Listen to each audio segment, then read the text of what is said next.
Hello, everybody. Welcome to the YNTAAY Minis. I'm Chris Smith. Happy December 27th, everybody. You know what today is, why we're celebrating, why it is the 40th anniversary of the premiere of Knots Landing, the hit primetime soap opera that aired from December 27th, 1979 to May 13th. 1993 on CBS. That's 14 seasons and 344 episodes. And you know, when I was an intern at The Young and the Restless at Television City in beautiful Hollywood, I started there in 1993. And when I started, Knots Landing was still on in prime time, so it was very exciting when I first walked down that great hallway. They have all the primetime pictures in big old frames, and they were big old poster size thingies. So that was thrilling. Now, this was the first ad when the show started. See, it says a new series with all the power and passion of Dallas. Now, officially, the show was created by David Jacobs and was a spin-off from Dallas, the popular primetime soap opera.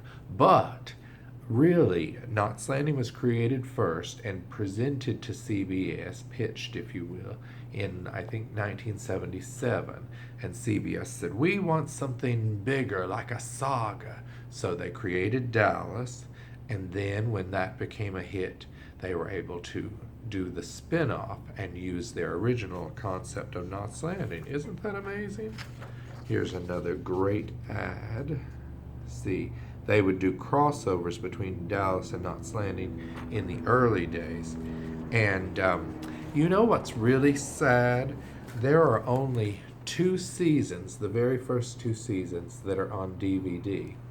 And I am devastated because, like I said, there are 14 seasons, and it would be nice if we could have all 14 seasons on beautiful DVD or Blu-ray or something preserved. But because there was so much popular music used on the show, they would have Lisa Hartman sing a lot. She played CG, and then she played her lookalike, Kathy Geary. And they would often do top 10, top 40 hit songs, and then do montages with different characters looking forlorn, and she would, you know, sing different things like, we belong to the something, we belong to the something. You know, I remember a scene where she sang that. Not the right lyrics, of course.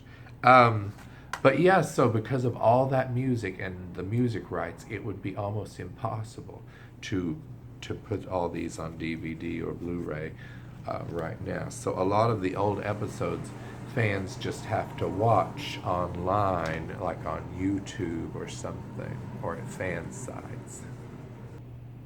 So it is a show that I mourn the fact that there aren't episodes that we can hold in our hands. But look, I'm wearing my Knots Landing shirt, which I got back in 1989. And so the shirt itself is 30 years old. And luckily, now that I've lost the weight, I can fit into it. Isn't that amazing that this shirt has withstood the test of time? So those people that say don't be a pack rat, I think you should. Otherwise, you wouldn't be able to have a shirt to use on your Knots Landing episode. Now, in 1997, they did a 2-part miniseries, Knots Landing Back to the Cul-de-Sac. And then in 2005, they did a reunion special called Knots Landing Reunion, Together Again. At the time of the series ending, it had become the 3rd longest running drama, only behind Gunsmoke and Bonanza. And it aired on Thursdays at 10 p.m. on CBS for most of its run. Like I said, it was created by David Jacobs. It wasn't a major Emmy winner or anything. It did win an Emmy for Outstanding Achievement in Music Composition for a Drama in 1987, but it won numerous Soap Opera Digest awards. Michelle Lee, who played Karen, one of my favorites. Oh, and look, here's a picture of me with Michelle Lee and with my friend Abigail when we went to see her on the Broadway in The Tale of the Allergist one. But so Michelle Lee was the only character or an actress or an actor who appeared in every single episode, 344, plus the miniseries and the reunion special. And the show was set, of course, in the Los Angeles suburb of Knots Landing on Seaview Circle. And you can go to Seaview Circle. It's real location is in Granada Hills, and all these years in Los Angeles, and I've still never gone. It's nowhere near the ocean like it seems in the show's opening. But yes, isn't that amazing? If we had the budget, I would be doing this report on location from Seaview Circle. Now, I just looked on Amazon, and I have this book that was like it's the advanced uncorrected proof of a book called Knots Landing, the Saga of Seaview Circle. And I looked on Amazon, and they do have it. It's by Laura Van Wormer, and according to this, it came out in 1986. So I'm sure it has great pictures. This is just like the galleys, so there are no pictures, but it still makes for a fascinating read.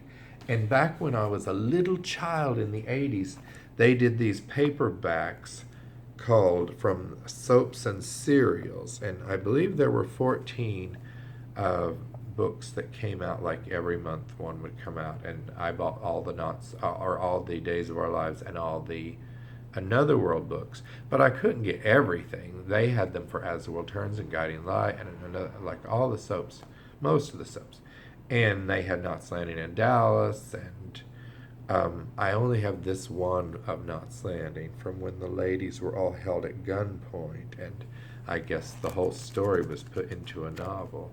But I would love to get all of these. But let's look at some more of the great ads.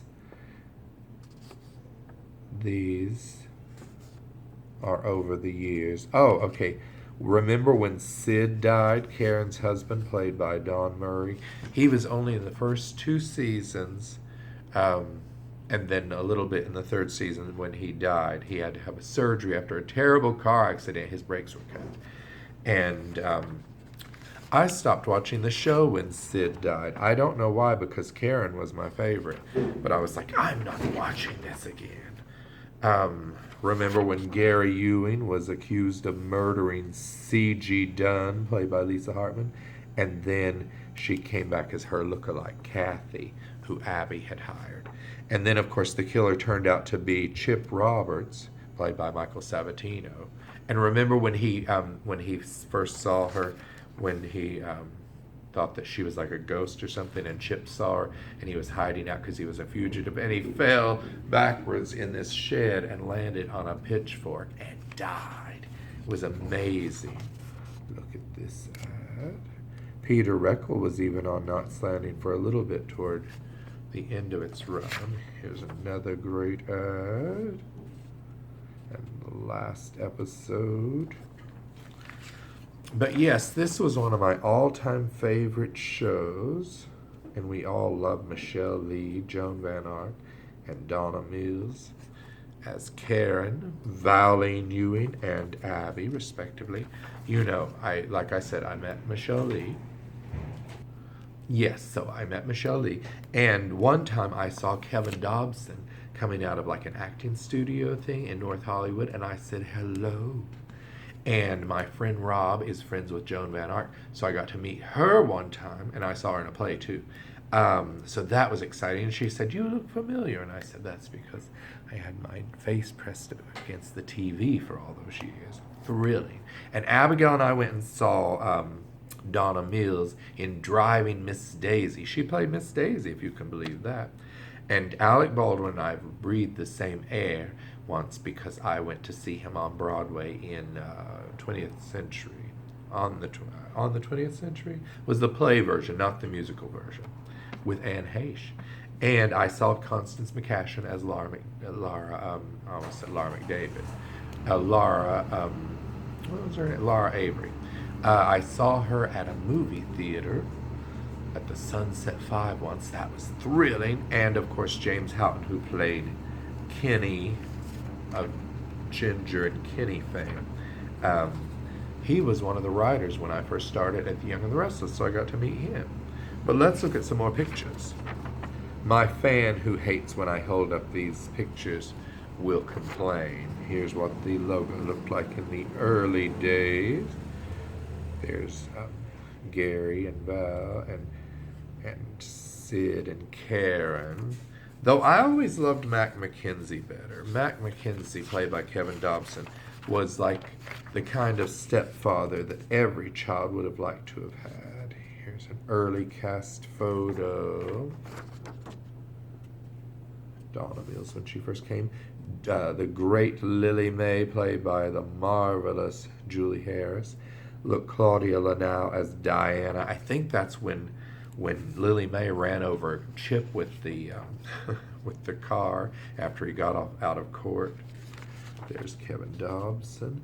Alec Baldwin and Lisa Hartman were together as Joshua and Kathy. And who can forget Ben and Valine? Oh, and one of my favorite moments was when Valine's babies had been kidnapped and she was told they were born dead, but they were really sold on the black market. They tracked it all down eventually, and that story went on forever, and I loved it. But they found where the house was, and the lady had one of the babies, and then there were twins, and the husband was driving by with the other one, and she was like, "Harry, they want to take the babies." And that was funny. And there's, of course, Olivia. Remember when she got on drugs? And the dastardly Jill Bennett. Remember when she wore that wig and made Valine take pills to make it look like she killed herself? Or maybe she wanted her to die. And, of course, Michelle Phillips came on the show as Mac's old lover from the past, and she was Paige's mother. Remember when Laura and Greg ended up together and had little Meg? And then, of course, Laura got that brain tumor and died. Oh, and what about Tom and Paige? I didn't like Paige with Greg Sumner, though. I just thought that was gross. Sorry. Here's when Joshua and Kathy were on the cover of Soap Opera Digest. And who can forget the Williams family? They were in the witness relocation program. And then Pat Williams, remember, she got hit by the car by Danny Waleska, Valine's husband, and she'd gone to get ice cream for the family, and he hit her while he was drunk, and she died. And, of course, Kathleen Noon was on there. Oh, I met Kathleen Noon, too, when she was on Passions, and she was rude to Gio. Shame on you, Kathleen Noon. It's a long story. Gio and I will do an episode about it. And I met Charlene Tilton, who played Lucy on Dallas, and she was Gary and Val's daughter. Look, here's another cast photo. So many wonderful memories. One of my favorites was when Michelle Lee made her speech about being a Pollyanna, and I want to be a Pollyanna. And that was such a classic episode. And what about when she got shot? Oh, and then she was refused to have the surgery, and then pieces of her bone were moving after she was recovering, and it was going to cause paralysis. Oh, and so many memories that we won't have time to talk about all of them. But oh, what about when she got shot with the paint gun and she chased those punks down, and then of course they crashed and she got out and Mac's foster son or whatever he was in the back seat. That was so shocking. That was the cliffhanger. So many memories from over the years. I wrote down a bunch of them, and there just isn't time. Karen, remember when she got a talk show and then she got a stalker, and it was her producer, played by Chris Lemmon, Jack Lemmon's son. Oh, so I just love Knots Landing so much, as you can tell. But oh, I sure do miss that show. 14 glorious years. So happy 40th anniversary since you premiered Knots Landing. You are gone but not forgotten, ever. Okay, Goodbye, everybody. Oh, and that great theme song written by Gerald Immel. It was like dun dun dun dun dun, dun dun dun dun dun. Oh, such memories. Okay, happy anniversary, Knots Landing.